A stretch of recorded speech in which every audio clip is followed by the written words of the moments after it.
Good evening, everyone. My name is Kathy Pierce, and I'm the Director of Programs for the American Nutrition Association, the ANA. The American Nutrition Association is very pleased to be hosting Mr. Glenn Sabin to discuss unleashing the body's innate capacity to heal. Let me take just a moment to tell our audience about the ANA. We are a nonprofit organization which for over 40 years has been on a mission to promote optimal health through nutrition and wellness education. We educate the public and professionals in many ways, including hosting world-class nutrition programs such as this one tonight. We encourage all of you listening this evening to visit our website at theana.org for an abundance of nutrition information, resources, and upcoming webinars. Join the ANA as a member and help us continue to bring these nutrition luminaries to you. The ANA would like to thank Now Foods for providing the technical assistance that allows us to present our webinar series. And now we are honored to introduce Mr. Glenn Sabin. In 1991, Glenn Sabin was a 28-year-old newlywed diagnosed with chronic lymphocytic leukemia, CLL, a disease doctors called uniformly fatal. Treatments would buy him some time and eventually ease his discomfort, but there was no conventional cure. Glenn's prognosis was clear. He was going to die. Although Glenn and his wife, Linda, continued to consult with doctors, cancer specialists, and top oncologists, Glenn made a monumental decision. He would become his own health advocate. While he continued to watch and wait, Glenn would figure out how to stay alive. No one could predict when a large-scale clinical trial would discover a cure for CLL, so Glenn began his own medically monitored and carefully researched lifestyle changes. He would conduct his own single-patient clinical trial.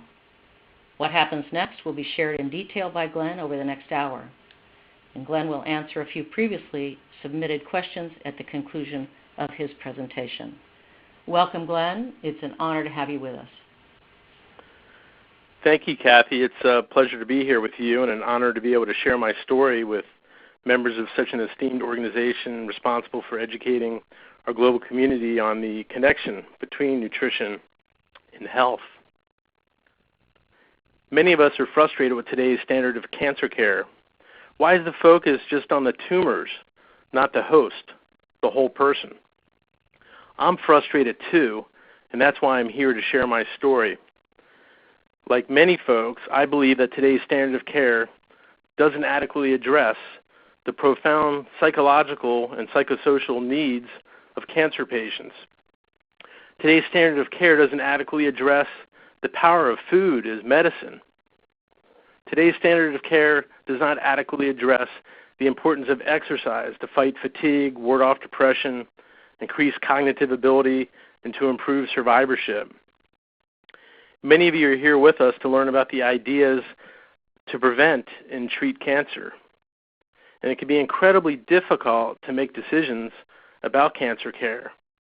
So I'm here with you this evening to share my story, and it's a story that's been documented every step of the way by leading physicians and scientists at Harvard and Johns Hopkins.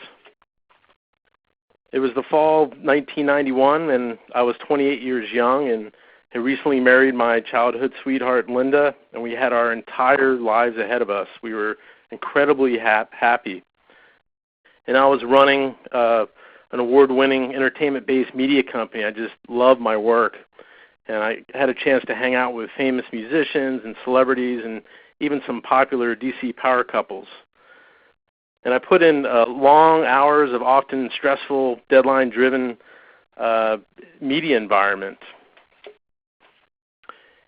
And, you know, when you have no time, or you think you have no time, you eat crap. At least that's what I did. And it's sadly true for some of you in the healthcare community. Long, stressful hours and just no time.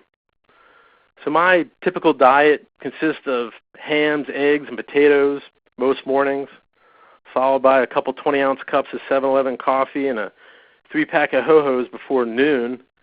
And from there, it was just totally downhill. Lots of processed foods, refined sugars, barbecue. I was a full-fledged member of the Standard American Diet Club, and how sad it was. And taking you back to 1991 when I was diagnosed, this was when Bill Clinton was McDonald's #1 customer on his way to the Democratic nomination to run for president. And it was the collapse of the Soviet Union. Magic Johnson had recently been diagnosed as HIV positive, and the Dow hit 3,000 for the very first time. Oh, and my Washington Redskins, they won Super Bowl 26. And I was living my life, and I took a week off to catch up with personal stuff, like an overdue physical. And my primary physician during this reviewing the routine labs, a CBC, a CMP, it was discovered that I had an incurable advanced chronic lymphocytic leukemia, or CLL. And I was told that I had 6 months to live, not 3 months or 27 months, but I was told I had 6 months to live. Why a doctor plays God is just unconscionable, and for many it could be a self-fulfilling prophecy. So I went through this range of emotion, fear, depression, anxiety. I was never angry. I mean, who would I be angry at? Myself? God? The man who sold me the ho-hos? But I did get my affairs in order. And I organized my first will, organized finances and insurance policies, and I basically prepared for the worst while I hoped for the best. Now, a normal spleen weighs a couple pounds, and it's about the size of a fist. And mine was closer to 7 pounds, full of about 5 pounds of leukemic cells. And it had to come out. And it did a couple days before that Thanksgiving. And after the splenectomy, I was given a couple treatment options. One was a bone marrow transplant, and the other was what's called watchful waiting. Now, the bone marrow transplant 25 years ago for this disease was experimental, and it was quite invasive with a 20% mortality rate. And watchful waiting was actually new as well, waiting for the disease to make its first move into a more acute stage and then to treat it very aggressively. So I'd asked my physicians, for recommendations to better manage, my disease. I asked about what I could do to increase my immune function and position my mind and body, for success. I thought certainly there was things that I could do to help myself. And I was basically, categorically told, well, it's genetic. I did nothing wrong. Just live your life and enjoy your new marriage. I was in a crisis, surrounded by lots of medical advice about the standard of care versus experimental treatments, chemotherapy, bone marrow transplants, watchful waiting. It was dizzying, and I was sure there had to be a better way out of this nightmare situation. I was an entrepreneur, and I was used to running my own show, and I just couldn't get comfortable outsourcing these life and death decisions to these white-coated strangers filled with negative news, even if they were brilliant docs. So I was on a quest to regain some sort of control over whatever life that I had left. Now, these were the pre-internet days, back when folks used to get their information from actual doctors, And I went to libraries and bookstores. Remember when you used to let your fingers do the walking? Well, I was walking mine right down to the nubs. So it started with someone giving me Bernie Siegel's Love, Medicine, and Miracles, and my wife discovered nutritionist Ross Pelton's Alternatives in Cancer Therapy. And about 87 books later, this fledgling health neophyte was starting to feel informed. I was beginning to take some control. And I traveled the country, seeking a kind of more of a patient-centered, personalized approach to managing my disease. So I met with experts across various disciplines, and over time, I started to learn about the connection between malignant disease and things like oxidative stress and metabolism, inflammation, stress hormones, and the like. This is almost 25 years ago. Integrative oncology was not even a term, and these healing modalities and products fell under the rubric of alternative medicine, words that rarely leave my mouth today. So evidence-based integrative medicine had not yet entered the public lexicon. There was no talk about the science of psychoneuroimmunology or epigenetics, gene expression. I mean, this was a dozen years prior to the formation of the Society for Integrative Oncology. It was a decade before the major academic centers launched their integrative oncology programs. Now, this was long ago, and simply put, if you were looking for comprehensive integrative cancer care in the U.S., you had to create it yourself. So that's what I did. I passed on the bone marrow transplant, and I chose watchful waiting. But instead of becoming a sitting duck, I became a proactive observer. I became a study of one, an N of one, with the goal to unleash my body's innate capacity to heal. And I had an all-star conventional medical team consisting of my local oncologist in the Washington, D.C. area and a preeminent CLL researcher and clinician at Harvard's Dana-Farber Cancer Institute. My support team included my wife and a close circle of family and friends.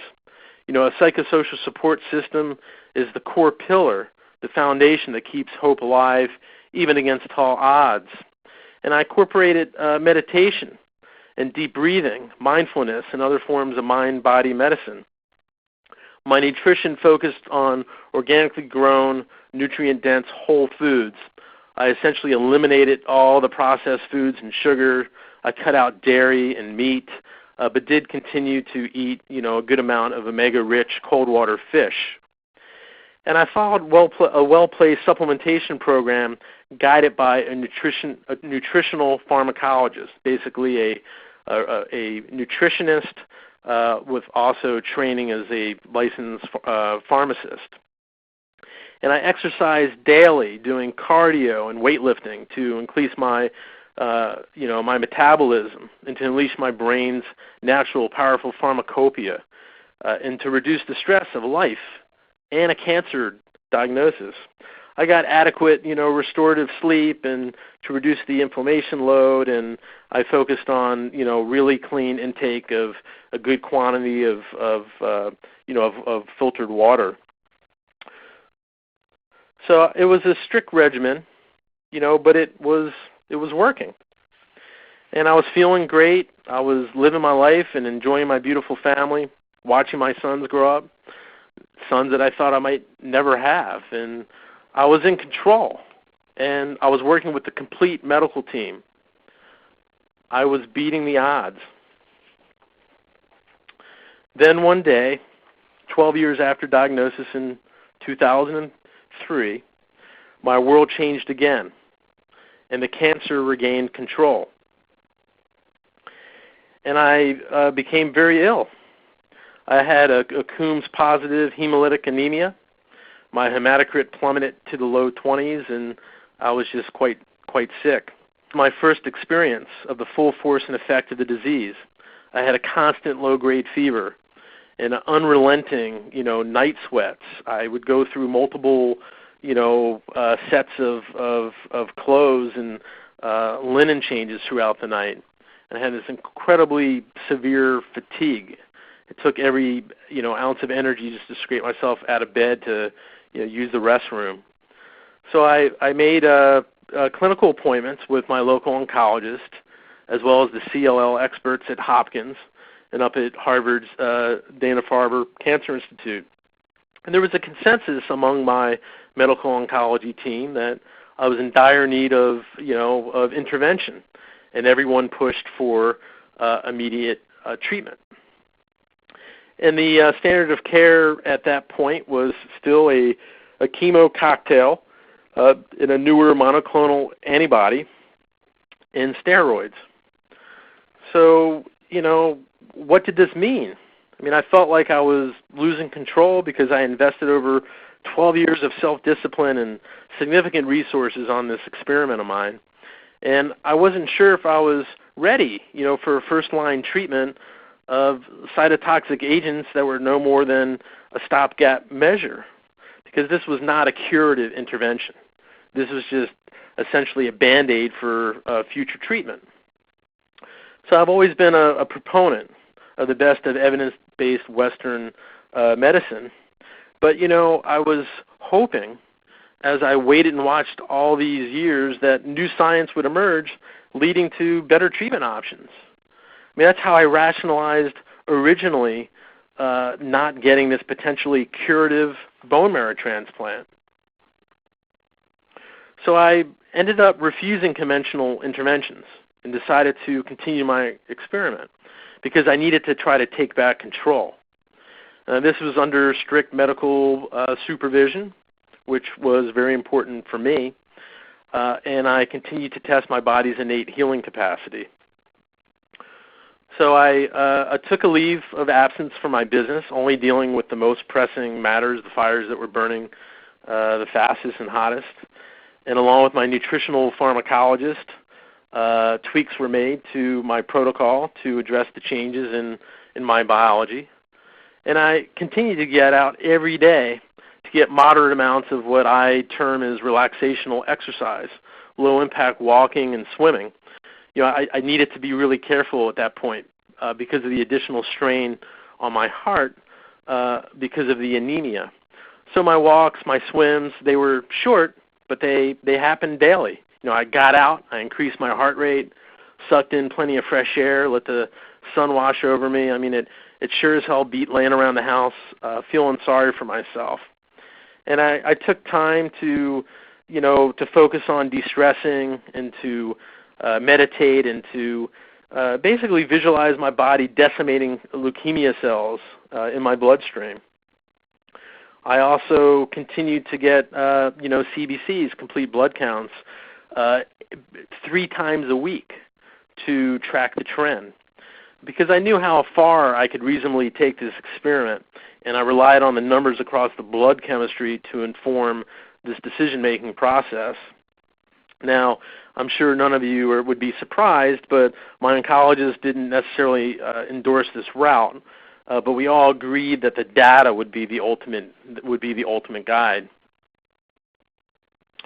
So over a period of weeks, there was incremental improvement.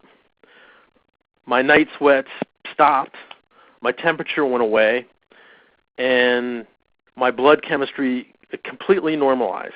It completely normalized. So after achieving this clinical success locally, I went up to Harvard for a series of labs, imaging, and an examination. I did a CBC, a flow cytometry, a PET CT, all of which found no evidence of disease. So I was declared to be in a partial remission. A disease was undetectable from a clinical view.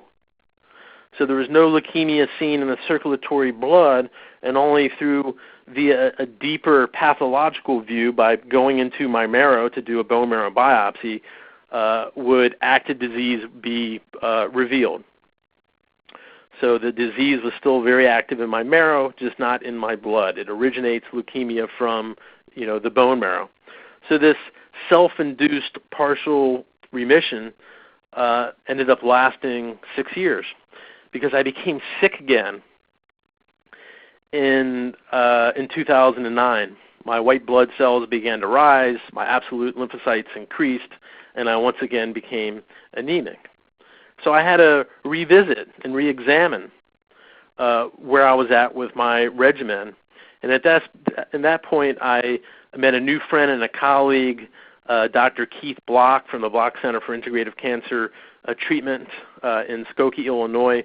Dr. Block is universally, considered the father of modern integrative oncology, and this was my first, integrative medicine physician. 18 years into my journey, and we really connected very well. And so I was ready for an even more rigorous, evidence-based scientific approach to where I was at, at that point, especially with Dr. Block's help. So his team poured over the CLL literature, And I was already adhering to much of the anti-cancer diet and lifestyle that he speaks to in his Life Over Cancer book, and the aspects that are, part of his program. But I did a complete, medical evaluation, a full workup with a full range of biochemical terrain labs, basically a number of labs from a functional standpoint, looking at different markers and micro and macronutrients that comprise, the tumor microenvironment, looking at things like oxidative stress, inflammatory load, stress hormones, circulation, insulin, glucose levels, and a number of other things. So all of these labs informed a revised nutraceutical protocol, which I began to follow. And over a 10-month period of time with several changes to the protocol, we were able to hammer the white blood cells from 50,000 down to 5,000. My hematocrit went up, hemoglobin went up, the absolute lymphocytes went down, and my blood chemistry again had completely normalized. Except this time it was different, because this time I achieved a complete pathological remission, essentially clearing the marrow of all leukemic cells. So today, the marrow shows no evidence of disease by phenotype or morphology. Basically a Harvard pathologist looking at these marrow slides cannot tell that I ever had a chronic lymphocytic leukemia. So Lee Nadler has been my personal oncologist since the onset of disease in 1991, and Lee is the Dean of Clinical and Translational Research at Harvard Medical School. He's one of the largest NIH-funded scientists for blood cancers, and he's a highly respected, world-renowned clinician and a courageous investigator.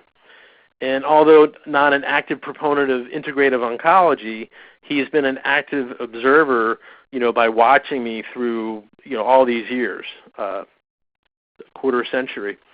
And during this time, he never dissuaded me from the things that I was doing. He just wanted to know what I was doing and that they were safely employed and were avoiding any potential, contraindications. Now, the best thing about Lee is look how tall he makes me look. So Lee had never seen this type of clinical response in his CLL patients in his 35 years as a clinician. And mine was a self-directed, complete remission. So after this clinical success, we spent the next hour discussing the specifics of my protocol, and he asked if I would speak with a few of his patients about my program, and of course I agreed. And at one point I looked Lee in his eyes and I said, "So am I a freak of nature?" And he said, "No, Glenn, you're a force of nature." So I thought about that, force of nature, FON. And so my company FON was born. And FON is basically a business development firm that specializes in advancing integrative medicine. 2015, a peer-reviewed case report was published in an open access journal, Curious. And it's critically important for credible clinical cases of exceptional responders to be developed as, case reports so that they're peer-reviewed and become part of the medical literature, because there's many, N of one stories of remarkable healing stories, but very few are captured, in a quality manner in the way of a case report. And so it's really important to have these developed and to have them published so that more attention will be given to these extraordinary accounts. So I'm living my life fully. I'm loving my family and building my second career in integrative medicine. And I remain on a strict regimen, a regimen that's tailored to me, that has been very effective. And I believe that my success is about a whole person approach. And it's an approach that cannot be reduced down to one or two interventions. It's an approach that has unleashed my body's innate capacity to heal as an N of 1. And I've written a book, N of 1, because I'm living proof of the body's innate capacity to heal. I've achieved remarkable clinical outcomes with later stage incurable disease and without conventional treatment. But importantly, this has all been done under strict medical supervision and documented through the Harvard medical system. So, am I cured of this incurable disease? Well, I have no clue. I mean, what is the definition of cure? 5 years, 10 years? Only time will tell. But what I do know is that I'm healed. And I wish you and your loved ones terrific health and peace. And I thank you so much for listening to my story. Thank you, Glenn, so much. What a wonderful presentation, and thank you for taking a few questions. One is, you are not a trained dietitian or nutritionist, but diet has been an integral part of your recovery program. So in your opinion, do you believe there is one diet that's best for cancer patients? Well, that's a great question. You know, I do believe that the core fundamentals of an anti-cancer diet is a plant-strong diet. You know, for me, my diet is really close to a Mediterranean diet of all the ones that have names and, you know, descriptors, with a plant-strong diet with no processed foods, no sugars, and a good amount of cold water fish. But I think that folks should consider an anti-cancer diet best suited to them based on their specific disease and condition, comorbidities and such, and it should be informed by their specific nutritional, you know, profile. So a certified nutrition specialist or an RD or a licensed nutritionist with advanced oncology training is just the best place to start for most folks that have been diagnosed with cancer. Good, thank you. And I understand you do professional cancer coaching with most referrals coming from oncologists. What are the top 3 pieces of advice you would give newly diagnosed clients? I tend to keep it simple, you know, knowing the profound psychological impact of a new diagnosis, and I tend to put the emphasis on making sure that the individual understands that most cancer types do not require immediate treatment, like the next day or the next week or even a month. There's very few diseases that require real immediate attention, and typically when that happens, it's because there's other issues that have been created from a tumor that's creating pain or other issues that need to be addressed surgically, you know, very quickly. But I encourage folks to take the time to make the best decisions for them. And I also talk about the importance to get a second opinion, preferably from an NCI designated comprehensive cancer center, especially if the first oncologist is part of a community center or hospital. So I think it's really important to get an expert opinion and outside an academic opinion, so that folks are really aware of the various trials, various options, new approaches that are working.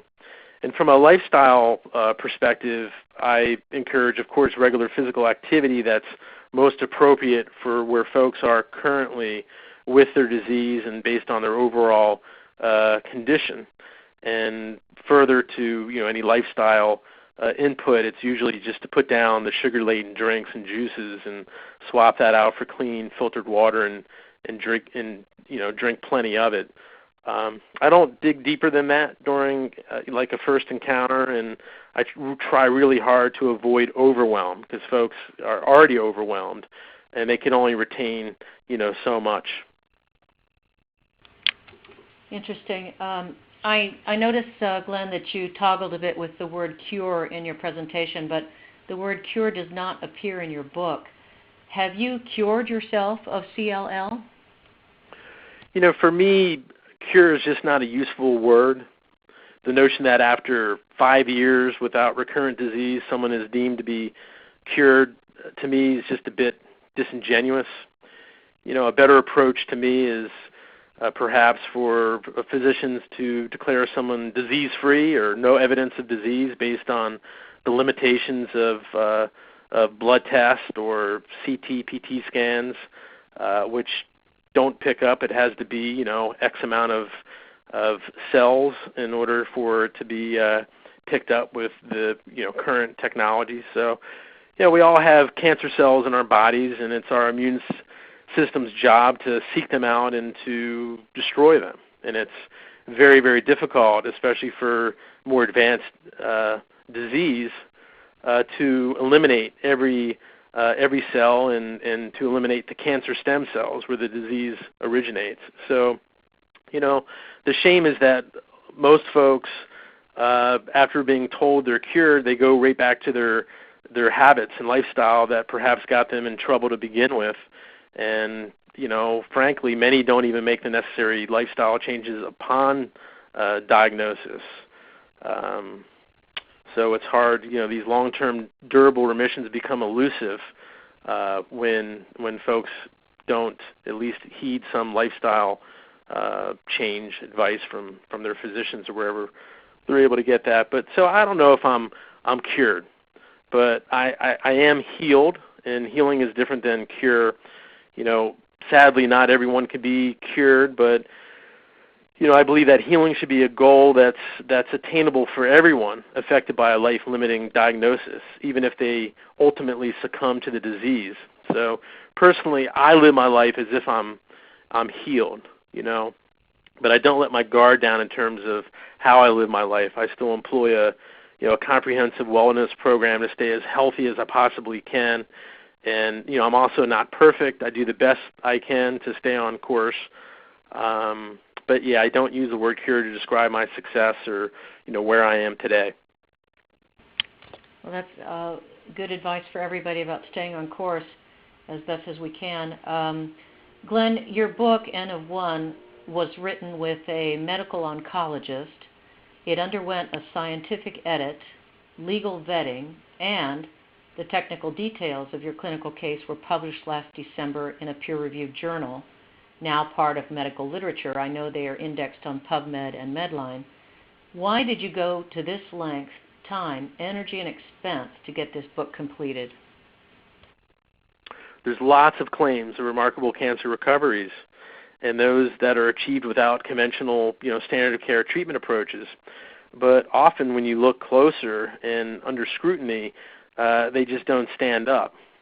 There's, many folks that maybe agree to get a surgery but refuse chemotherapy or radiotherapy that's called for as part of the standard of care based on the grade and staging and overall type of their disease. And for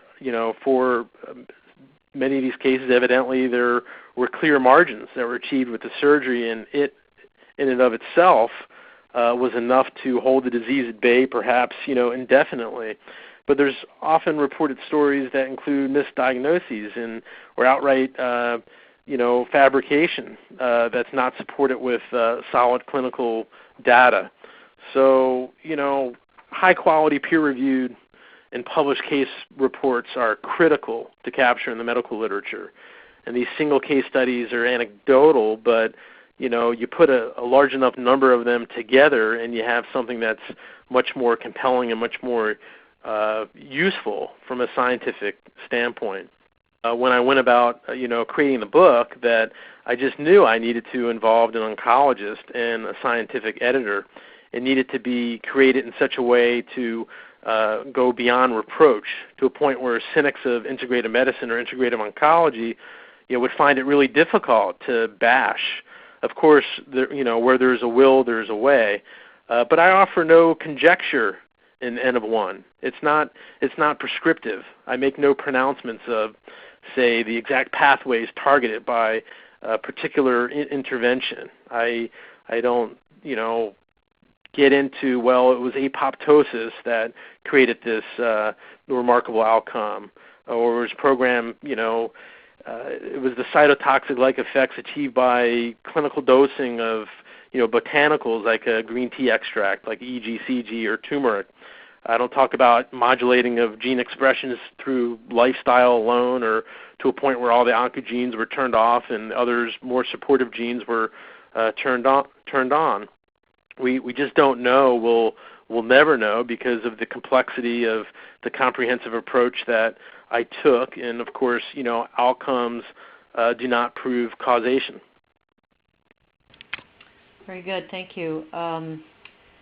And Glenn, one last question before we let you go. What messages do you hope people walk away from after reading N of One? Well, I think that we're each an N of one in illness and health. We're individuals, and as such, many of us are able to become outliers. We're capable of putting ourselves at the center of our own care. Many of us are capable of being proactive and educating ourselves on, our particular disease and the options available, and employing self-efficacy to potentially impact our outcomes. Also the message for me of healing and curing are not the same. It's very important.